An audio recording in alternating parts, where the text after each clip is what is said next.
сонгосон Баатар бол миний буурал өвөө бүгэн 8 дахь Монгол Ард улсын хөдөлмөрийн Баатар ил гомсоно 1919 онд анх Сүхбаатар аймгийн Баян дэлгэр суманд төрсөн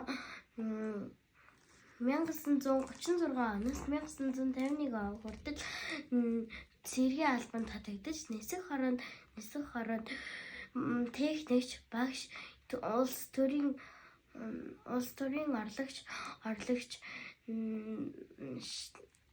хашааг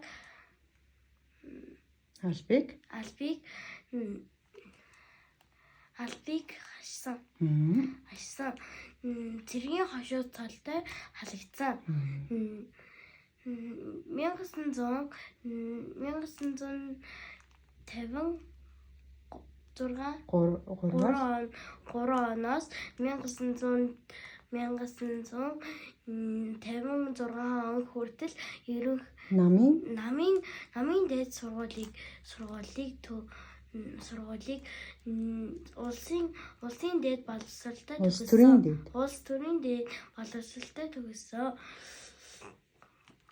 1956 оноос 1964 он хүртэл Сүхбаатар аймгийн намын хороонд бичээчийн даргаар ерөнхий нарийн бичгийн даргаар ажилласан. 1965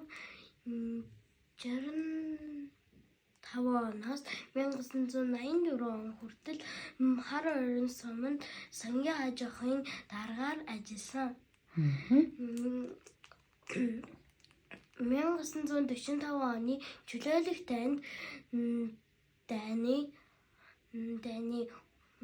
Байл дайны онгоцны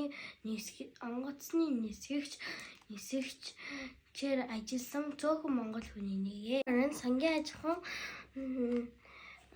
үйл ажиллагааг үргэлжлүүлж улсын тэргүүлэх үлгэр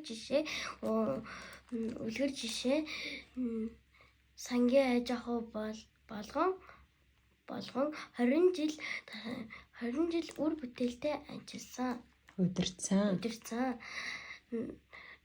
Миний буурал өвөө шулуун шудраг замтай шаргуу хөдөлмөр зөөлөс сэтгэлтэй хүн энгийн удирдагч байсан төдийгүй 12 хүүхдээ сайн хүүхэд болгон өсгөж сайн аав сайн хань сайн өвөө байсан тухай аав маань дандаа ярьж өгдгөө. Өвөөгийн маань хөшөө хар өрнөдөг бид амарлаараа дандаа очиж толгодог.